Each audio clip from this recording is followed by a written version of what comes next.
Grandpa, something's wrong with me. What makes you say that? Because everything got better. We moved. I got into the school I wanted. I have friends now. Things are actually good, but I'm still scared. All the time. Just about different stuff now. Nothing's wrong with you. Then why won't it stop? Because you're expecting the wrong thing to fix it. What do you mean? Let me tell you something I've never told anyone.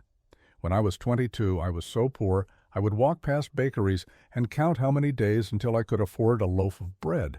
Not the good bread, the cheap one, the one they were about to throw away. I told myself one thing every single night. If I ever have enough money to eat without thinking about it, I will never be afraid again. And? By 30, I had a stable job, a kitchen full of food. I'd open the fridge just to look at it. And you know what happened the first morning after I realized I wasn't poor anymore? You felt free? I woke up at 4 a.m. terrified I'd get fired.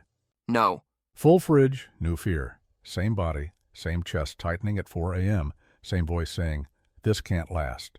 So the fear just moved. Like it was waiting. I got job security. Then I was afraid your grandmother would realize she married the wrong man. She stayed. Then I was afraid something would happen to your father when he was small. He was healthy. Then I was afraid of growing old. I got old. Then I was afraid of being forgotten. Grandpa, that's 60 years. 60 years of fear with a full fridge. Oh. You want to know the worst part? Yeah. I missed things, beautiful things. Your father's first steps, I was there, but I wasn't there. I was thinking about bills. Your grandmother singing in the kitchen on Sunday mornings, I heard it, but I didn't hear it. I was rehearsing arguments with my boss that never happened. That hurts to hear. It should, because that's what fear actually costs, not the feeling in your chest. That's uncomfortable but survivable. The real cost is that you're alive, surrounded by your life, and you're not in it. You're somewhere else, somewhere that doesn't exist yet, fighting something that might never come. I think I do that. Like, I got into this school and on the first day, instead of being excited, I was already thinking, what if I can't keep up? Of course you were, because you believe what I believed for 60 years. Which is what? That if you can just get the next thing right, the grade, the friend, the job, the house, the fear will finally leave you alone. It won't? Has it so far?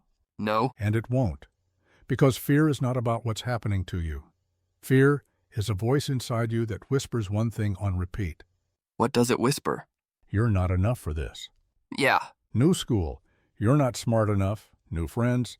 They'll figure out you're boring. Good life. You don't deserve it. It'll collapse. The scenery changes. The whisper doesn't. So we're just stuck with it? That's it? No, but you have to stop doing what I did. What did you do? I kept fixing the outside and waiting for the inside to follow. Better job, better house, better savings, more security. And every time I reached the next level of safe, the fear just raised the bar. It's a game you can't win, because safety is not the goal. What? How is safety not the goal? That's the lie, Lucas, the biggest lie. The world tells you, get safe and you'll have peace.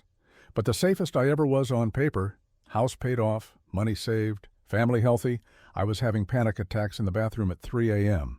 So what's the actual goal? Knowing, deep in your bones, that whatever comes, you'll face it.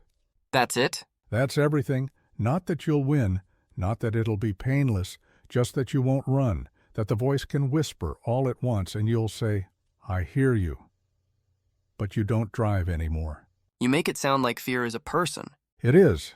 It's the loudest person in the car. And for 60 years, I let it choose the route. I took jobs because fear said take the safe one. I stayed quiet because fear said, don't say that, they'll leave. I even loved people carefully, measured, controlled, because fear said, if you give everything and they leave, you won't survive it. Did Grandma know? She knew before I did. She once told me, Walter, you hold me like someone who's already practicing for when I'm gone. That broke something in me just now. It broke something in me too, because she was right. I was so afraid of losing her that I never fully had her. I was in the room but behind glass, loving her from a safe distance, and she felt it. What happened after she said that? I sat in the garden for a long time, and for the first time in my life, I didn't try to fix the fear. I didn't bargain with it. I just let it sit there. And I asked myself one question. What question? If I wasn't afraid, who would I be right now? Whoa. And the answer was so clear it made me cry. I'd be present. I'd hold her without planning the grief. I'd laugh without listening for the bad news underneath it.